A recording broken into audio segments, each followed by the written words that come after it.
বন্ধুরা, আপনাদের অজানা রহস্য ইউটিউব চ্যানেলে আপনাকে জানাই স্বাগত।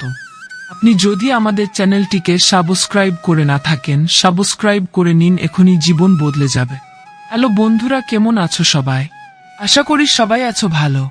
বন্ধুরা, জানেন কি, রোজ সকালে বাড়ির মূল দরজায় কয়েকটি কাজ করা অত্যন্ত শুভ। প্রচলিত বিশ্বাস অনুসারে যে বাড়িতে রোজ সকালে এই কাজগুলি করা হয় সেখানে বিরাজ করেন মা লক্ষ্মী। তবে জেনে নিন এই ভিডিও থেকে কাজগুলি কি কি। বন্ধুরা, পরিবারের সুখ, শান্তি ও সাফল্য ধরে রাখতে পজিটিভ এনার্জিকে প্রবাহিত করা খুবই জরুরি। বাস্তুশাস্ত্র বলছে বাড়িতে নেগেটিভ এনার্জির প্রাধান্য থাকলে পরিবারে নানা অশান্তি দেখা দেবে। হিন্দু ধর্মে ভোরবেলা অত্যন্ত গুরুত্বপূর্ণ সময়। এই সময়টি অত্যন্ত পবিত্র, তাই দিনের শুরুটা ভালো করতে ভোরবেলায় বাড়ির বাইরের দরজায় কয়েকটি কাজ করার পরামর্শ দেওয়া হয় বাস্তুশাস্ত্রে। এর ফলে সেই পরিবারে লক্ষ্মীশ্রী বজায় থাকে। তবে জেনে নিন বন্ধুরা, ভোরবেলা বাড়ির মূল দরজায় কোনো কাজ করলে তুষ্ট হয়ে আপনার ঘরেই বাস করবেন মা লক্ষ্মী। নাম্বার 1, বন্ধুরা, বাস্তুশাস্ত্র অনুসারে বাড়ির মূল দরজা পরিষ্কার রাখা অত্যন্ত জরুরি। বাড়ির প্রধান প্রবেশপথ নোংরা থাকলে সেখান দিয়েই ঘরে ঢুকবে নেগেটিভ এনার্জি।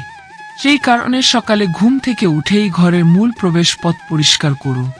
এরপর দরজার দুই পাশে একটু করে জল ঢেলে দিন। এতে নেগেটিভ এনার্জি বেরিয়ে ঘরে মা লক্ষ্মী প্রবেশ করবেন। নাম্বার 2, বন্ধুরা, হিন্দু ধর্ম অনুসারে স্বস্তিক চিহ্নকে অত্যন্ত শুভ বলে মনে করা হয়। ঘরের বাইরে স্বস্তিক আঁকা থাকলে ঘরে পজিটিভ এনার্জির প্রবেশ ঘটে।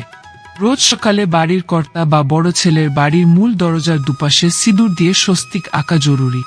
এর ফলে বাড়িতে প্রবেশ ঘটবে মা লক্ষ্মীর এবং আর্থিক পরিস্থিতির উন্নতি হবে। নাম্বার 3, বন্ধুরা, হিন্দু ধর্মে আলপনা আঁকা খুবই শুভ বলে মনে করা হয়। বিশেষ দিনে মূল দরজার বাইরে আলপনা এঁকে দিন। লক্ষ্মী পুজোর দিন তো চালু গুঁড়ো দিয়ে আলপনা আঁকতেই হবে। এভাবে মা লক্ষ্মীকে নিজের ঘরে আমন্ত্রণ জানানো হয়। তবে প্রতিদিন সকালেই ঘরের বাইরে দরজার দুপাশে মা লক্ষ্মীর চরণ এঁকে দিন। নাম্বার 4, বন্ধুরা, প্রতিদিন সকালে পুজো করে একটু হলুদ আর গঙ্গাজল বাইরের দরজায় ছিটিয়ে দিন। এর ফলে মা লক্ষ্মীর আগমন ঘটবে, আপনার ঘরে সুখ ও শান্তি বিরাজ করবে। নাম্বার 5, বন্ধুরা, প্রতিদিন সন্ধেবেলা দরজার বাইরে একটি ঘিয়ের প্রদীপ জ্বালিয়ে দিন। এর ফলে তুষ্ট হয়ে আপনার বাড়িতেই বাস করবেন মা লক্ষ্মী। তো বন্ধুরা, এই ছিল আজকের ভিডিওটি কেমন লাগলো কমেন্ট করে জানাও। ভিডিও ভালো লাগলে লাইক করো। আমাদের অজানা রহস্য চ্যানেলে যদি নতুন দর্শক হয়ে থাকো তো সাবস্ক্রাইব করে পাশের বেল আইকনটি অন করে দাও। ধন্যবাদ।